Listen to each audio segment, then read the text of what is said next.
Hello everybody and welcome back to a brand new video. Now in today's video, I'm not only doing the Q&A, I did go to Thorpe Park on Monday, so I'm going to be talking a little bit about that. And I did get on Darren Brown's Ghost Train, Rise of the Demon, eventually. 25-minute queue, so I didn't mind waiting for it. So I'll give a little bit of a spoiler-free review of that as well. And I'll be showing off a couple of pieces of merch that I did buy. I only bought 2 pieces of merch and some on-road photos. But yeah, one complaint, the entire day was great. I got 4 rides on Stealth, 5 on Swarm, and like 1 on everything else. The one thing I would complain about, and it's the only thing I could complain about, was Nemesis Inferno. It did go down quite a lot throughout the day, and I did have to wait like 40 minutes or 40 to 50 minutes for it to sort of reopen, and I could see that it was testing fine. But apart from that, everything was on like 15 to like 20-minute queues. Not bad at all. So overall, the day was great. Darren Brown's Ghost Train, well, it's good. It's good. If I'd have waited 70 minutes to 100 minutes, I would have not been happy. I would have been very angry if I had waited that long for that. Obviously, I've never ridden it before. I couldn't tell you if all the effects were working. But overall, the first part of VR, I found to be quite good. The second part was a little bit weak. The actual live actor section, that was good as well. And yeah, I was scared, so it obviously did its job. For 25 minutes, yeah, would I do it again?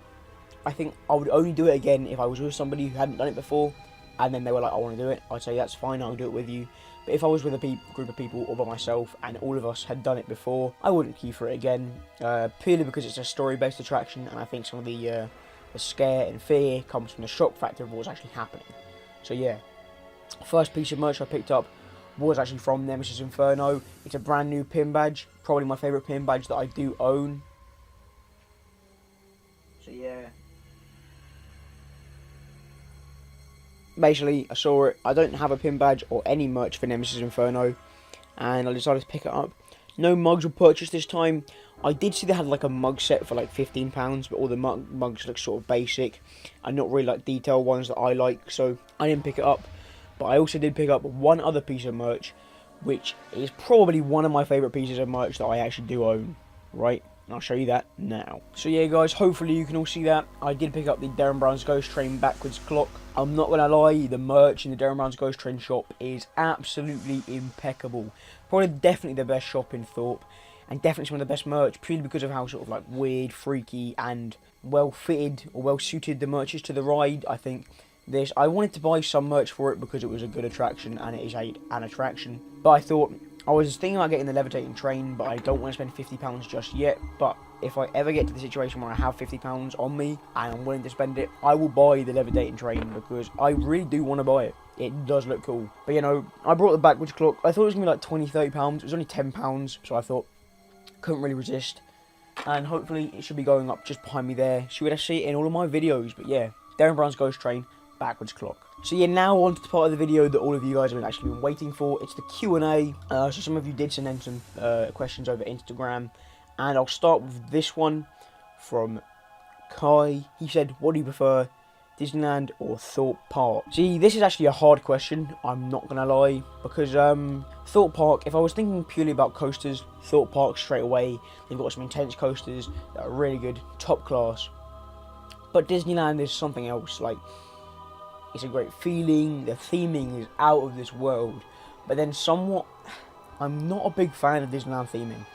I feel like it's very good, very well done. Like, you don't feel like you're in a theme park at all, you feel like you're somewhere else. But when you're in Thorpe Park, you definitely know you're in a theme park.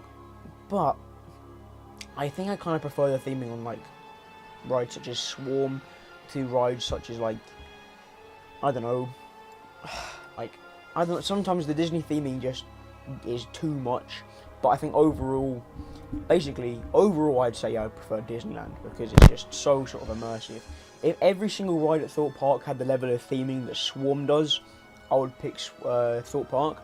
But then when you have rides like Colossus, Stealth, and like, yeah, there's theming to them, but there's just not really that much. Like, there's a theme, but it's not like prevalent. I would pick Thorpe Park if everything has like the same sort of theming as Swarm and Soar. But I think I'm going to have to pick Disney purely because of how sort of immersive it is. And like, yeah, I just absolutely love both of them. But I think I love Disneyland more. Next question. Okay, so there's a question from Spencer. Has anyone ever thrown up at the top of a loop-the-loop? I'm going around so fast, Sick hits him in the face. I have never witnessed anybody go around a vertical loop and throw up. I've never actually witnessed anybody throw up at Thorpe Park, or any park for that matter. But yeah, no one from what I know, I don't even think that would happen. I know stories about flat rides, like I know somebody has had a bad incident with a flat ride. I've never known it for a vertical loop though. But yeah, this is the last question, and it's actually a really, really good question. I'm not gonna lie. It's from Harry, and he said, "Why do you love theme parks so much? Like, do you love the thrill of the ride, the atmosphere, and what makes a good theme park, in my opinion?" And this is actually a really good question. So first off, why do I like theme parks so much? I think it's definitely got to be somewhat down to my parents. They always took me to places like Disneyland, Legoland, and Chessington when I was a lot younger. So I think they definitely sparked it. And yeah, I really, really liked going to theme parks. I do love like the thrill of the coaster, but I think another thing that got me into it definitely was I'm gonna put it down to 2 rides probably. I watched the POV of Saw the Ride on like its opening day, and I was like, wow, that looks cool. So then I started like researching.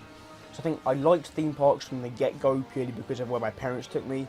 But then after I watched the Saw the Ride POV, I started researching more about theme parks and roller coasters in general, and got really interested into them. So my parents made me like theme parks, and Saw the Ride made me sort of a coaster enthusiast.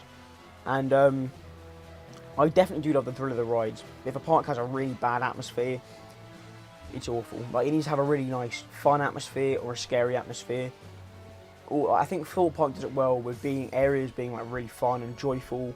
Like when you're in the dome, you feel really fun and joyful, like near depth charge and stuff like that, and near stealth, and you know, WWTP radio, just absolutely great. But then in areas like the dockyard with the Walking Dead and Deadman's Ghost Train, it does feel more sort of scary and sinister. So yeah, and what makes a good theme park? I think they've got to have for me. So this would be my perfect theme park. Coaches that are really intense, that provide loads of airtime and like just great force, like really, really intense coasters with good theming but not too much. So like swarm level of theming, really intense coasters, and a nice variety as well. They have to have some family rides, some really intense rides. They also can't only have like, even if like, as much as I want to ride an RMC, if a park only had RMCs, it would be a bad park because there's no variation. Or as much as I love Swarm, if Thorpe Park was built up of only B&M wing coasters, it would be really boring. So it's got to have a nice variety, good forceful rides, good theming, and nice airtime. So yeah, thank you guys so much for your questions. Thanks for watching. See you in the next one.